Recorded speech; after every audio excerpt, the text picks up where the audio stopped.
So Benjamin Netanyahu sat down for an interview, a rare interview, with Gadi Taub, who is an Israeli commentator and very sympathetic to Netanyahu.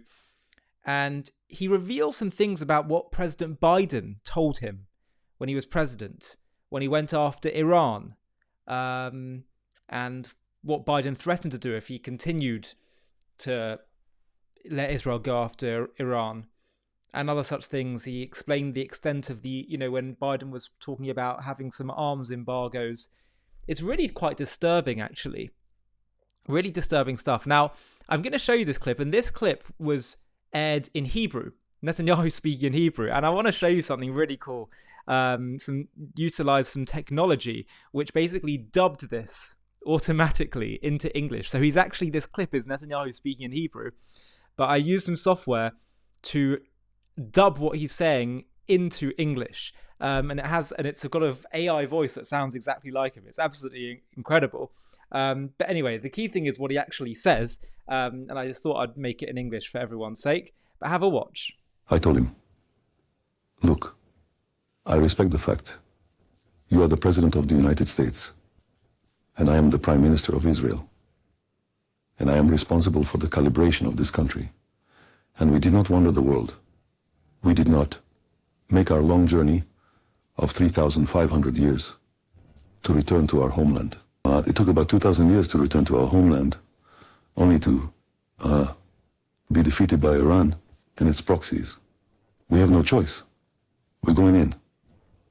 So he told me, if you go in, I'll cut off your weapons supply. Are these the bombs from 2000, or is it something else? It's a series of things, but these are, I would say, armaments that are essential for us in conducting the war. And also save human lives. Certainly. And also, not only that, you also have, for example, T-40s, T9, and so on, which are very important to us in urban warfare. That's what he said.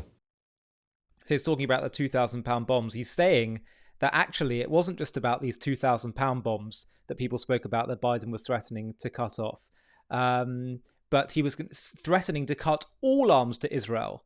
And it was huge, from minor to big arms. And Biden lied when he said it was only the heavy bombs. Now, this is utterly disgraceful from President Biden. Probably what he was doing and thinking is he's got an election to win. So he put politics above the lives of Israelis. His own political career above that. And even if, let's say, he just did it because he thought it was the right thing to do, stopping Israel from going after genocidal maniacs, genocidal anti-Semites, regimes, organizations, terror groups, because what? Well, it'll lead to more violence. What do you mean it'll lead to more violence? If we can't protect ourselves, if we can't defeat people that want to destroy us, then that will lead to more violence. And not only that, but what kind of a world are we in where you can't do what you need to do to protect your own people's lives? How can we not learn the lesson of history that appeasement fails when you're dealing with people who are ideologically hateful? If it's just a question of people having some strategic interests, maybe there's more room for having a conversation and diplomacy. But when you're dealing with ideological battles that has no room for compromise, then you too have to show no room for compromise. And this should be so straightforward. And it is shameful that this is what has been revealed about Biden. And just as he said, yeah, no, we stand by Israel,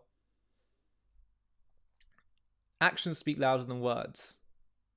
And the fact that there were all these tying Israel's hands behind its back as she was fighting this campaign in Gaza and beyond is unacceptable.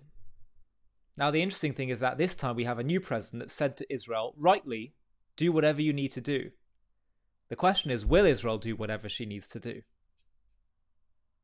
So that is something that, look, it looks like they're about to go back into Gaza in a very, very serious way.